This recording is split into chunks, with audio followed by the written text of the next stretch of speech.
Ça va, Modin? T'es tout pâle. Je crois que j'aurais jamais dû suivre le goût jusque dans son antre. Le quoi? Qu'est-ce que tu racontes? Je crois que c'est à partir du moment où j'ai suivi le câble que ça a commencé à sérieusement déconner. J'aurais voulu faire une vidéo marrante, pour une fois. Une enquête sur des mecs qui s'astiquent un peu trop le manche. Je me suis dit que ce serait marrant, qu'il y aurait des blagues à faire. Mais plus j'avançais dans mon enquête, et plus je réalisais que ça n'avait rien de marrant. Plus je descendais cet iceberg, et plus je comprenais que j'aurais jamais dû descendre aussi profondément, aussi bas, dans la nature humaine. Mais qu'est-ce que t'as vu? Ce que j'ai vu, pour que tout le monde comprenne bien, il faudrait que je vous raconte mon enquête depuis le tout début. Mais avant ça, il faudrait que je vous montre comment cette vidéo aurait dû commencer.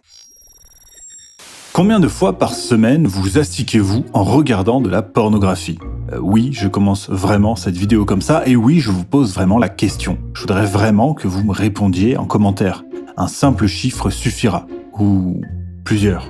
1, 5, 7, 10, 20, 30, 50 fois ? Bon, normalement, 50 fois, c'est pas possible. Bref, répondez si vous l'osez, parce qu'en fait, ce qui m'intéresse ici, c'est pas tant de comparer, de savoir qui a le plus gros chiffre, mais bien de savoir combien de personnes sont capables de répondre à cette question. Parce que malgré tout, c'est un sujet assez tabou. Mais non, c'est pas tabou, c'est pas tabou. Bref, n'hésitez pas, écrivez un chiffre en commentaire. Parce que, il y a pas longtemps, je suis tombé par hasard sur ce mème, que vous connaissez peut-être. Vous savez, le fameux Coomer. Et je me suis dit que ça pourrait faire un bon sujet d'enquête. Après tout, la consommation de contenu X aujourd'hui est quand même très importante. Bon, c'est vrai que c'est un sujet qui a déjà fait couler beaucoup d'encre. Pourtant, mon petit doigt me dit qu'il y a quelque chose à creuser derrière ce mème. Aller voir. Et mon petit doigt avait vu juste. J'ai fait cette intro parce que je trouvais marrante l'idée de demander à mes abonnés combien de fois par semaine ils s'astiquaient. Et c'est qu'ensuite, j'ai réellement commencé à enquêter. Dans un premier temps, je me suis documenté en lisant tous les articles disponibles sur le sujet, en regardant toutes les vidéos qui en parlaient. Et puis, j'ai longuement échangé avec des gens qui ont réussi à échapper à cette boucle infernale de dépendance. Et d'autres qui, eux, y sont encore coincés. À partir de là, mon enquête a pris une toute autre direction. Mes contacts m'ont emmené voir ce qui se trouve derrière certains phénomènes et certaines communautés, ce qui est tapis tout au fond, dans l'ombre. Et ce sont eux qui m'ont permis de descendre dans l'antre du Gunner, et puis de suivre le câble pour descendre tout en bas.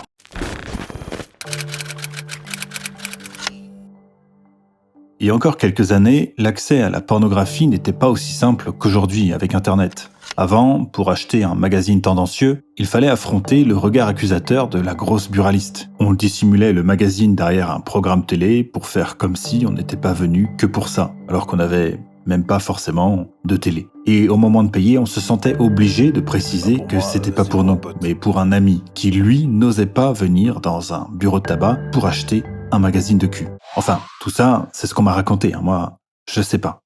Bref, pour consulter ce genre d'image, il fallait se déplacer, affronter le regard des autres et affronter la honte.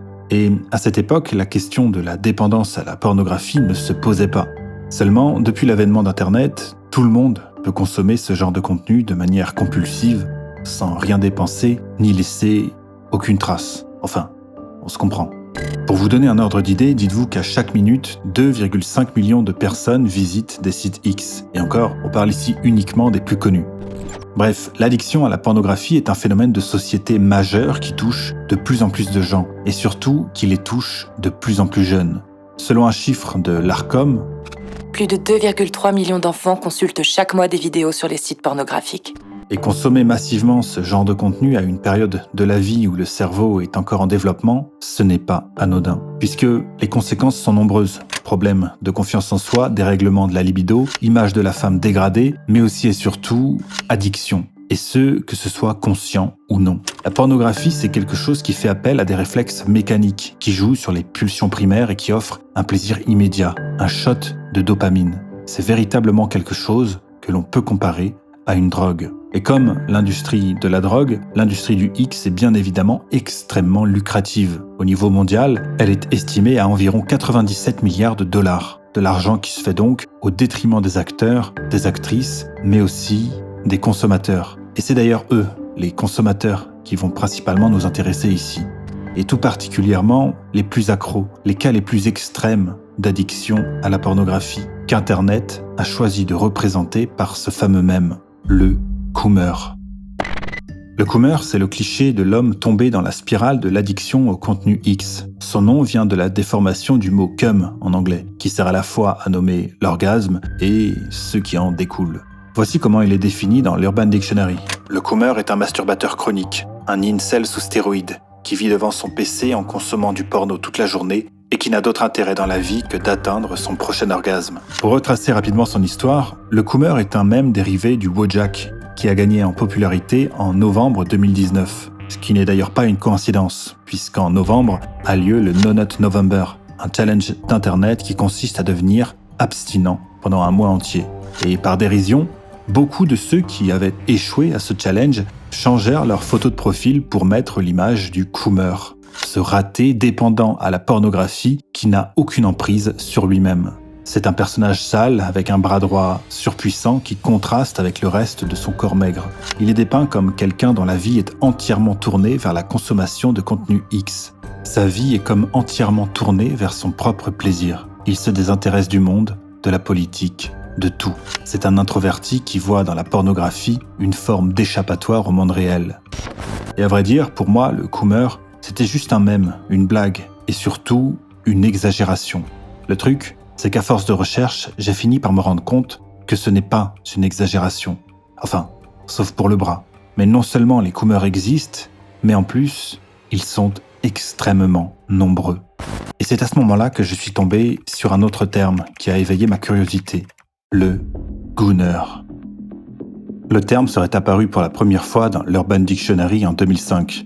Mais c'est surtout en 2020, pendant la pandémie, qu'il va le plus largement se répandre. Le terme serait une référence aux goons dans le dessin animé Popeye, des hommes de main pas très malins et entièrement dédiés à une seule tâche. Alors, vous devinez facilement à quelle tâche unique les gooners sont occupés. Après avoir découvert l'existence du gooner, j'ai cherché à comprendre quelle était la différence entre le coomer et le gooner. Et dans un premier temps, je suis tombé sur de nombreuses fausses pistes. Le coomer, c'est celui qui a honte de sa dépendance, alors que le gooner, lui, en est fier. Ou encore, le coomer est addict à la pornographie. Le gooner, lui, est addict à la masturbation. Ou bien, c'est une question de degré. Le gooner, lui, est encore plus accro que le coomer. Et même, coomer et gooner, c'est exactement la même chose. Et ma théorie préférée, le terme gooner est une déformation du terme coomer pour échapper à la censure sur certaines plateformes. Alors autant vous le dire tout de suite, toutes ces définitions sont soit fausses, soit incomplètes. La différence tient en réalité à un point très précis. Si tous les deux sont addicts au contenu X, le coomer est un masturbateur chronique qui cherche à jouir le plus possible, là où le gooner, lui, est quelqu'un qui pratique l'edging. L'edging, c'est une pratique qui consiste à rester au bord, edge en anglais, de l'orgasme, sans aller jusqu'au bout et ce, le plus longtemps possible, afin de déclencher un orgasme plus puissant. C'est une pratique qui a des avantages, augmentation du plaisir et de l'endurance, mais qui peut aussi s'avérer dangereuse lorsqu'elle est accompagnée de contenu pornographique. Et c'est précisément ce que fait le gooner. Lui ne cherche pas à atteindre un orgasme plus puissant, mais bien à rester le plus longtemps possible dans cette phase pré-orgasmique qu'il appelle le goon, ou gooning state. Dans l'Urban Dictionary, le gooning state est défini ainsi. Lorsqu'un homme est complètement hypnotisé par la sensation qui émane de son pénis. Et plus je me renseignais à ce sujet, et plus ça me faisait penser à une manière de hacker son propre cerveau. Le but du gooner est en fait de se maintenir dans un état dans lequel il sécrète de la dopamine en continu. Selon un article de Charles.co sur la pratique du edging, le principal risque est d'habituer notre cerveau à ces taux importants de dopamine, notamment avec un risque d'addiction. On va chercher à retrouver cet état à chaque fois, ou pire, les rapports sexuels n'apporteront plus autant de plaisir que ces phases de masturbation que l'on fait durer dans le temps par le visionnage de contenu X. C'est alors que je suis rentré en contact avec mes informateurs. Tous m'ont parlé d'une forme de transe, d'un état hypnotique. Une transe qui se pratique dans ce qu'on appelle la goon cave, qu'on appellera en bon français l'antre du gooner. Alors vous l'imaginez bien, tout ça avait définitivement attisé ma curiosité. Et c'est là que les problèmes ont commencé. Mon enquête allait prendre une toute autre tournure, sans que j'en ai encore vraiment conscience. Un contact m'avait parlé d'une goon cave dissimulée quelque part en Serbie. Apparemment, le gooner qui occupait ces lieux était prêt à me recevoir. Je crois que le souvenir de l'odeur de cette goon cave me poursuivra toute ma vie. Alors avant d'aller plus loin, je suis obligé de vous prévenir. Si vous choisissez de pénétrer avec moi dans l'antre du gooner, vous n'en ressortirez peut-être pas indemne. Je vous laisse quelques secondes pour prendre votre décision.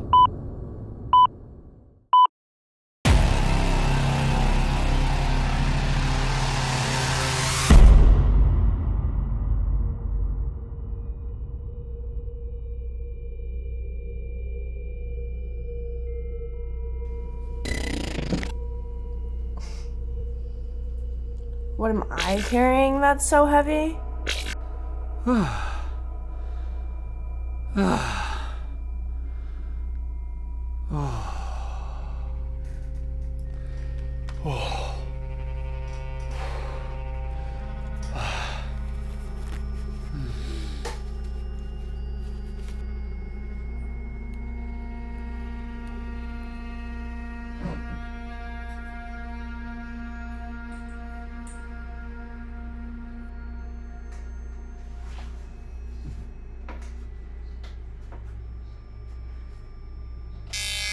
Ce que vous venez de voir, c'est un Gunner dans sa Gun Cave. Sur les images que j'ai pu capturer, il sortait d'une session d'environ 12 heures. Mais certains vont beaucoup plus loin et parlent de sessions de 20 voire 30 heures. L'idée de la Gun Cave, c'est vraiment de s'entourer de matériaux pornographiques, des posters au mur, de nombreux écrans. Certains utilisent même des projecteurs. Symboliquement, il y a quelque chose de très fort là-dedans. L'enfermement, la pièce sombre, les volets fermés, une pièce éclairée uniquement par la lumière mouvante des écrans. Le but est vraiment de s'immerger dans ce contenu, et tout est pensé pour optimiser l'expérience du Gunner, afin qu'il ne puisse plus échapper à l'emprise de la pornographie. Il lui faut le plus d'écrans possible. Ce qu'il recherche, c'est une transe par surstimulation.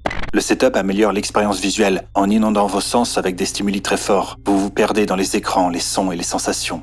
Vous entrez dans un état de transe méditative et d'euphorie. Vous perdez la notion du temps et de la réalité. Vous vivez vraiment l'instant présent. Et cet état de transe hypnotique, il est renforcé par le visionnage de vidéos au montage extrêmement rapide, qui contiennent parfois des messages subliminaux, du texte, des battements binauraux, des musiques répétitives, des stroboscopes, des spirales, des phrases répétées en boucle, etc. Ce que le Gunner recherche, c'est véritablement une forme d'hypnose.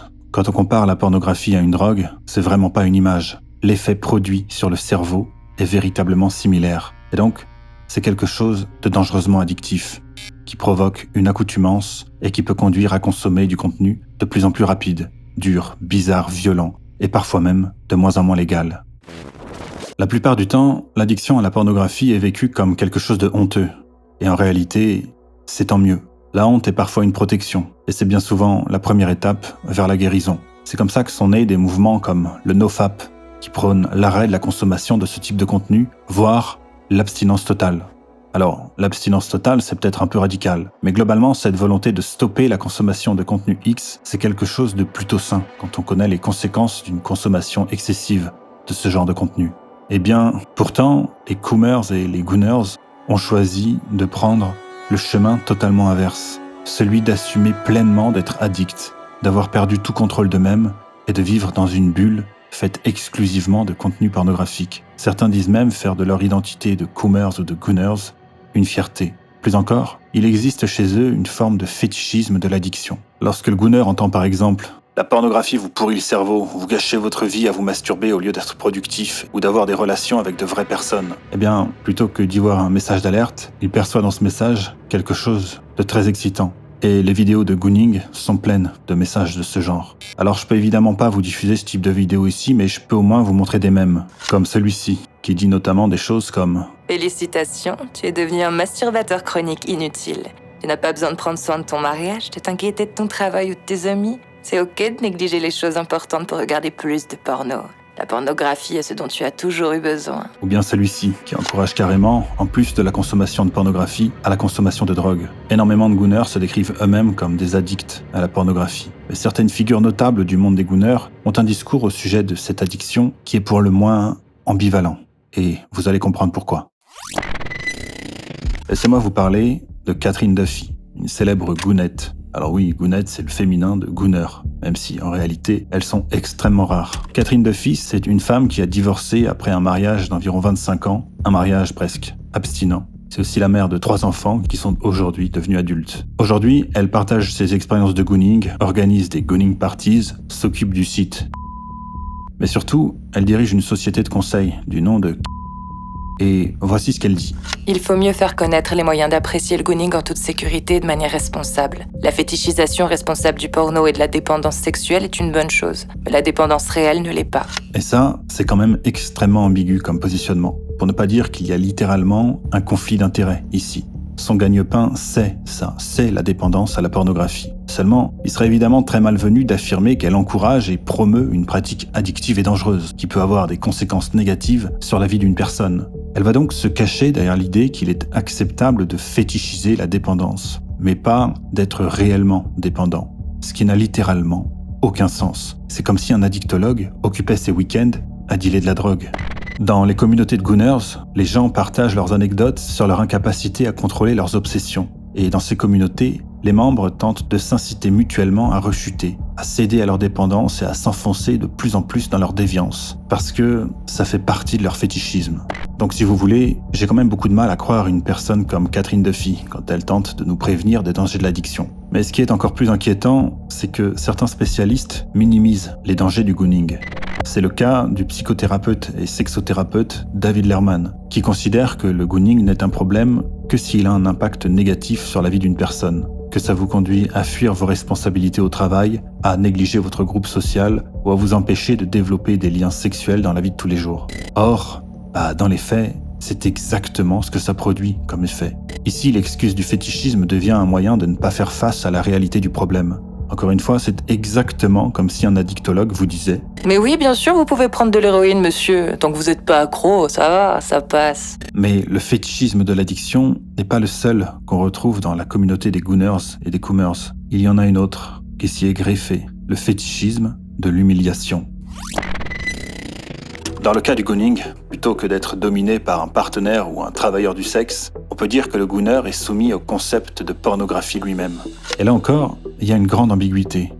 Bon, vous vous en doutez bien, ces communautés n'ont pas forcément très bonne réputation. Ils passent pour des gens bizarres, des obsédés sexuels et des asociaux. Eh bien, ces insultes, ils vont les intégrer à leur pratique. Il y a dans leur fétichisme la volonté de se conformer à cette image négative qu'on a d'eux. De nombreux gooners aiment se qualifier de perdants et aiment se faire insulter. L'idée de passer pour des détraqués, des idiots, des obsédés, ça leur plaît. Et ce fétichisme de l'humiliation, il ne s'arrête pas là. Certaines vidéos insultent directement la personne qui la regarde. C'est un mâle dominant qui est en train de cette femme. Tu ne mérites pas de cette déesse. Tout ce que tu peux faire, c'est regarder. Tu n'es qu'un loser, un gooner médiocre, un mâle bêta. Et ce vocabulaire-là, alpha, bêta, mâle dominant, c'est un vocabulaire qu'on retrouve très souvent dans les sphères que certains médias qualifient de masculinistes, en n'hésitant pas à les rattacher d'ailleurs à la fameuse extrême droite. Pourtant, et ça c'est très intéressant, ceux qui consomment et partagent ce type de contenu sont parfois des gens qui se revendiquent non-binaires, LGBTQIA+, etc. C'est-à-dire que les insultes de leurs ennemis politiques deviennent pour eux des objets de jouissance sexuelle. Voilà donc les informations que j'ai pu recueillir dans l'antre du gooner. Mais en sortant de chez lui, j'ai vu un câble assez bizarre, un très long câble, que j'ai décidé de suivre pour voir où il menait. Vous pouvez me suivre si vous le voulez, mais cette fois-ci, il n'y a pas de retour possible. Au bout du câble commence la véritable descente, parce que le gooner n'est pas seul. Il fait partie d'un vaste réseau, d'une communauté, et ils sont très, très, très nombreux. En suivant ce câble, j'ai découvert ce réseau, mais surtout, j'ai découvert l'iceberg.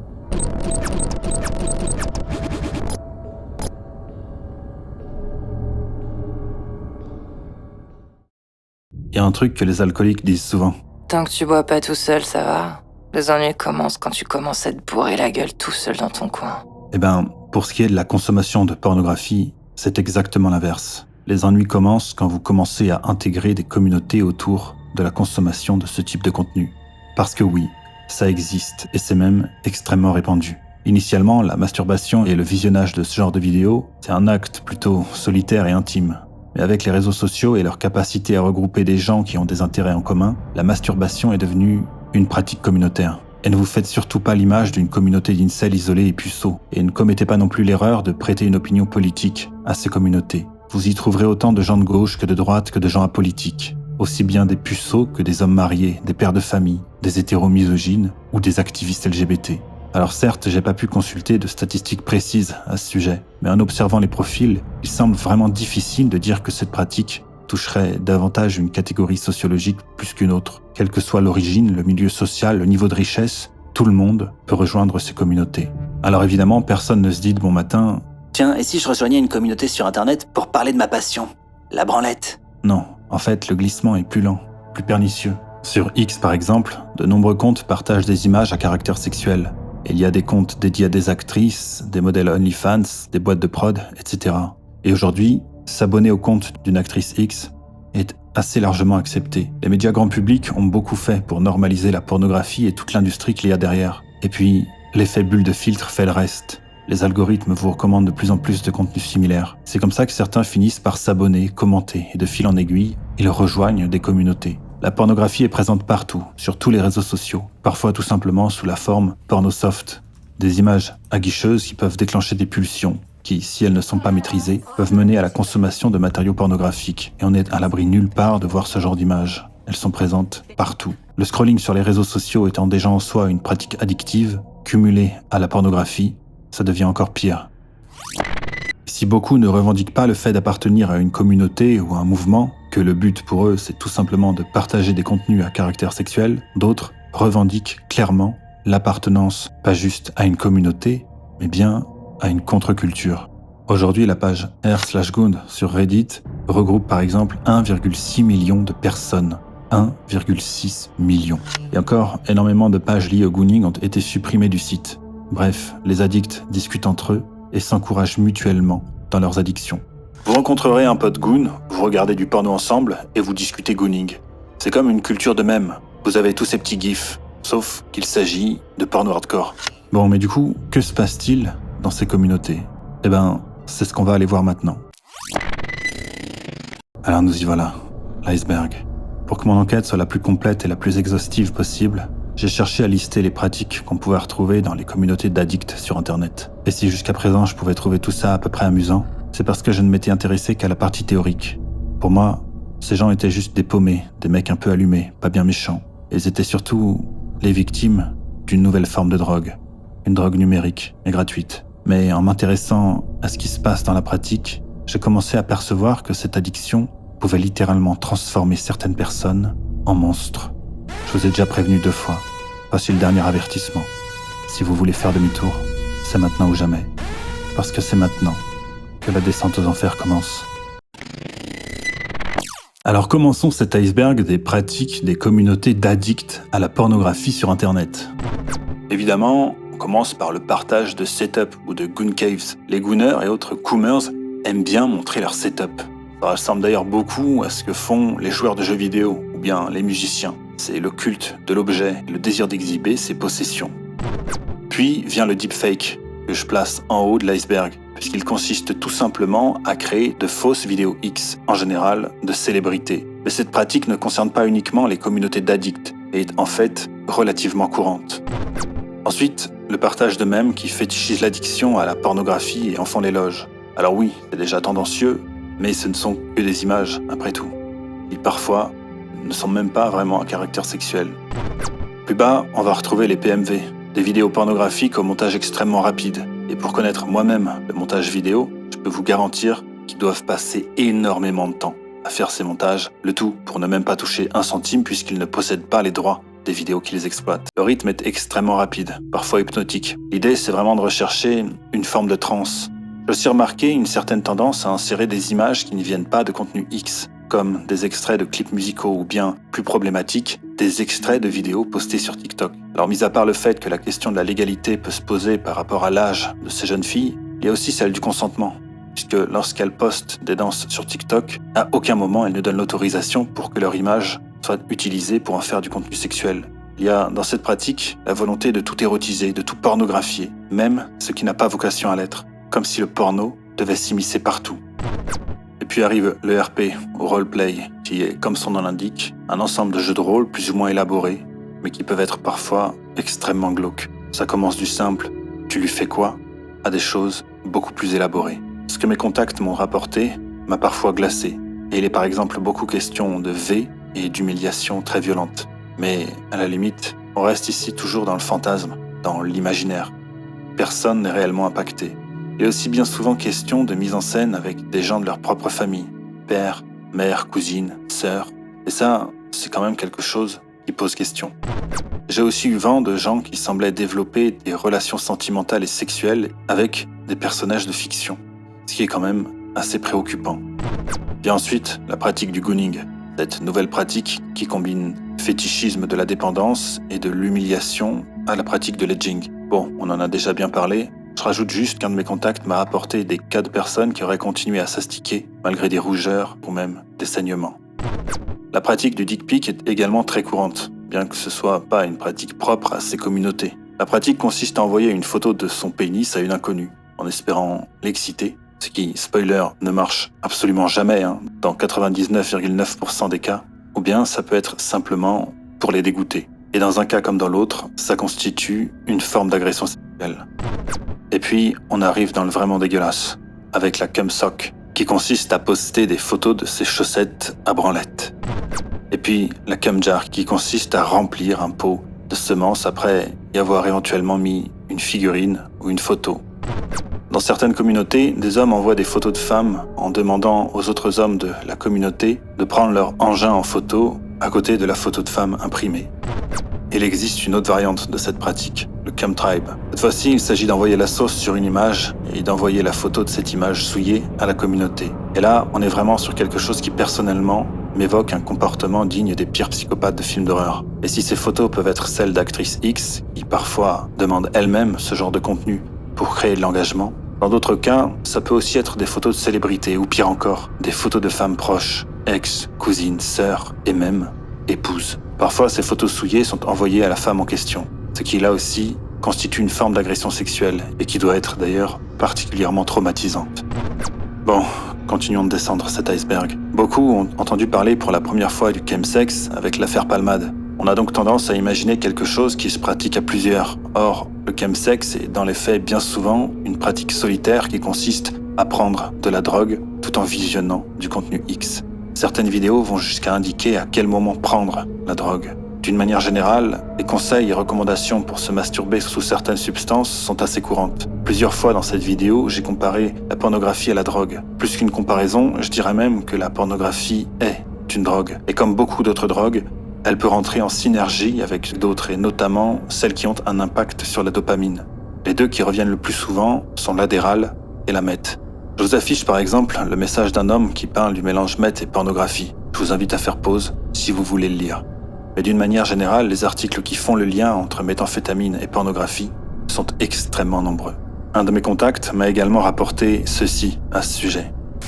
C'est une expérience incroyable. Le pouvoir de fascination des images est multiplié par 1000. Sous cette substance, il est impossible d'avoir une érection. Mais la masturbation reste possible. Une fois, j'ai passé près de 18 heures non-stop, sans manger ni dormir, ni en ressentir le besoin. C'est une hypnose continue. Ça maintient le cerveau dans le même état d'euphorie pendant des heures et des heures, sans que jamais on ne ressente de lassitude. Et ça fait énormément transpirer. Je me souviens que j'avais les doigts comme quand on reste trop longtemps dans la piscine. Pendant longtemps après, j'avais des flashs d'images X quand je fermais les yeux. L'expérience est tellement intense qu'on a juste envie de recommencer. Et le problème est là. L'addiction à la pornographie peut conduire à d'autres addictions à cause de la logique du toujours plus. Et la personne qui a rapporté cette expérience a fini par se sortir de tout ça, mais m'a confié avoir gardé quelques séquelles de ses excès.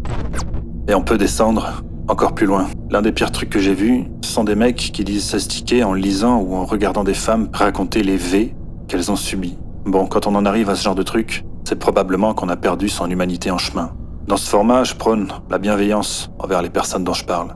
Mais au bout d'un moment, la bienveillance n'est plus possible. Lorsque certaines limites sont franchies, la bienveillance devient de la complicité. Enfin, j'ai eu vent de communautés qui s'organisent pour pratiquer le grooming. Le grooming, c'est quand un adulte prend contact avec un enfant pour l'inciter à faire certaines choses. Un cas a notamment fait parler de lui récemment, c'est le grooming sur le jeu Roblox. C'est un jeu en ligne extrêmement populaire chez les enfants. En fait, la moyenne d'âge de ses utilisateurs est d'environ 12 ans. Si pour une majorité de personnes, la consommation de contenu X sur Internet se limite à un astiquage rapide de temps en temps, certains finissent par tomber dans une sorte de spirale infernale. Comme des drogués, ils doivent faire face à l'accoutumance. Ainsi, il leur faut des choses toujours plus fortes, plus extrêmes, plus bizarres. Et au bout d'un moment, seul l'interdit, l'illicite, peuvent encore augmenter la dose. Et ici, je vous ai rapporté que des choses dont j'ai pu vérifier la véracité de mes yeux. Mais je sais très bien qu'on pourrait descendre encore plus bas, et même beaucoup plus bas. Mais aller plus loin, ce serait beaucoup trop malsain, et ça ne servirait à rien. Il est maintenant l'heure de sortir la tête de l'eau, et de chercher à comprendre quelles conclusions tirer de tout ça, et surtout, qu'est-ce que ça dit de notre époque.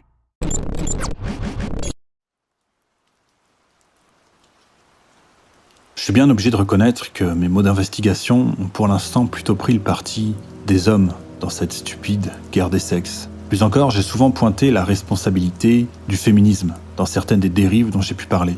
Mais dans le cas présent, en voyant tout ça, on peut se demander si finalement les féministes les plus radicales, les plus misandres même, n'ont pas un peu raison sur certains points. Après tout, certains hommes, par leurs fantasmes, par leurs pratiques, nuisent énormément aux femmes, mais également à l'image des hommes et en réalité à l'image de l'humanité tout entière. Parfois, certaines personnes font des trucs tellement dégueulasses qu'on a honte d'appartenir à la même espèce qu'eux. Alors dans un sens, oui, on peut comprendre les réactions de certaines féministes et même leurs très excessifs slogans comme « Men are trash ». Mais le grand problème de ces féministes radicales, c'est pas tellement l'objet de leur lutte, mais plutôt les outils qu'elles utilisent pour analyser le monde. Pour de nombreuses féministes, les hommes ne seraient pas mauvais par nature, mais parce que la société les a façonnés ainsi. Le genre masculin, la masculinité et même la féminité ne seraient que des constructions sociales, comme si hommes et femmes naissaient telles des pages blanches et que leur personnalité se construisait au fur et à mesure de leur expérience, comme si il n'y avait rien d'inné. Eh bien, dans un sens, je voudrais aller plus loin encore que les féministes dans la misandrie, en leur disant que les hommes ne sont pas mauvais parce que la société les a rendus mauvais, mais qu'ils sont mauvais par nature. L'homme avec un petit H, l'homme avec un pénis, est plein de pulsions. Il y en a parfois de très belles, mais il y en a aussi de très sales, de très violentes. Et ces pulsions, sexuelles notamment, elles ne sont pas indépendantes du fait qu'il ait un pénis, justement. Parce que non, la masculinité n'est pas une construction sociale, ou pas uniquement en tout cas. C'est avant tout dû à une particularité biologique, qui a un impact énorme sur son corps, son cerveau et donc sa manière de percevoir le monde et d'interagir avec lui. Et l'abandon quasi total de la biologie au nom de la sacro-sainte construction sociale, c'est le grand péché de nombreux courants progressistes. La société serait responsable de tous les mauvais comportements. Or, rien n'est plus faux. Parce que s'il y a bien une chose qui peut permettre aux hommes avec un petit H de ne pas céder à leurs pulsions les plus dégueulasses, c'est bel et bien la société, ses règles, ses contraintes, sa morale, mais aussi un certain sens de l'honneur, qui s'est, à cette drôle d'époque, comme totalement volatilisé. Parce que rien n'est plus éloigné de la virilité que les comportements que je viens de décrire. Et penser que l'anéantissement de la virilité pourrait être profitable à la gente féminine dans son ensemble, c'est la plus grande des erreurs qu'on puisse commettre. Alors évidemment, c'est une vision du monde assez conservatrice, c'est-à-dire ce qu'une grande partie des féministes les plus radicales détestent par-dessus tout. Parce que oui, les féministes se rangent quasi systématiquement du côté des progressistes. Pourtant, il existe un terrain d'entente possible entre féministes et conservateurs, la lutte contre la pornographie, ou en tout cas contre ses excès. Parce que oui, je le précise tout de suite, je ne crois absolument pas en l'interdiction de la pornographie. Déjà d'un point de vue technique, c'est impossible, mais surtout parce que rien ne peut rendre quelque chose de plus attrayant, surtout pour la jeunesse, que quelque chose d'interdit. La solution tiendrait plus dans la ringardisation de la pornographie. Au lieu de ça, on l'a normalisée à l'excès. Et on a encouragé les hommes, les jeunes hommes surtout, à se laisser aller à leur pulsion, à leur côté animal. Alors je sais très bien qu'il existe de nombreux courants féministes et que la question de la pornographie ne fait pas l'unanimité. Si certaines féministes considèrent que la pornographie est une manière pour les femmes de s'émanciper ou de se réapproprier leur corps, de s'enrichir, de s'empouvoirer, etc., pour d'autres, c'est un avilissement de la femme. Et quand on voit les conséquences que peuvent avoir sa consommation sur les hommes, eh bien, on ne peut qu'y voir également un avilissement de l'homme, qui est réduit à ses plus bas instincts, à ses pires fantasmes. Or, un homme, ça s'empêche. Ce qui fait qu'un homme est un homme, c'est précisément sa capacité à gérer ses pulsions. Et vivre en société, c'est ça, se sacrifier une part de soi-même. Et bien souvent, et ça c'est la bonne nouvelle, ça nécessite de sacrifier la pire part de soi-même. À une époque comme la nôtre, une époque ultra-consumériste, où tout ne doit être que jouissance, céder à ses pulsions est presque devenu un devoir. Tout nous encourage à la consommation et à la jouissance en permanence. Et résister à ces appels est extrêmement difficile. Celui qui fera ce choix sera d'ailleurs considéré comme quelqu'un de particulièrement ennuyeux. Or, accepter l'ennui aujourd'hui, c'est une forme d'héroïsme. L'ennui, c'est le nom qu'on donne au sacrifice que chacun doit faire au nom du bien commun. Et aujourd'hui, faire le choix de ne plus consommer de pornographie, c'est davantage quelque chose qu'on retrouve du côté des conservateurs. Le NoFap, par exemple, est un mouvement qui a été promu par des figures conservatrices qui voient dans la pornographie un danger pour la jeunesse, pour les hommes, pour les femmes et pour la société dans son ensemble. Du côté progressiste, en revanche, on se réjouit de l'émergence d'un nouveau fétichisme, comme le gooning, le fétichisme de la dépendance à la pornographie. Dans un article de 2023, le magazine Vice parlait du gooning en ces termes. C'est vraiment le premier grand fétiche des années 2020. On se réjouit d'un fétichisme qui crée littéralement des monstres. Pour le progressiste, quelque chose de nouveau est nécessairement quelque chose de positif. Et donc, c'est quelque chose qu'il faut encourager. Mais il y a encore plus grave. Pour les théoriciens progressistes, le fait que certains hommes en arrivent à préférer la consommation de pornographie plutôt que d'avoir des relations avec une femme, ce n'est pas un problème, non. C'est tout simplement une orientation sexuelle. Cette orientation, ils l'appellent la solosexualité ou autosexualité. C'est donc quelqu'un qui pratiquerait exclusivement la masturbation. Plus encore, certains sont allés jusqu'à théoriser la pornosexualité. Avec ça, l'addiction au porno n'est plus une pathologie, mais un choix libre et éclairé. Ce n'est plus un problème qui doit être résolu, ça devient une identité sexuelle, un choix personnel. Il n'y a donc plus rien à redire. Quand un problème est trop difficile à résoudre pour le progressiste, il lui suffit de le normaliser pour qu'il n'en soit plus un.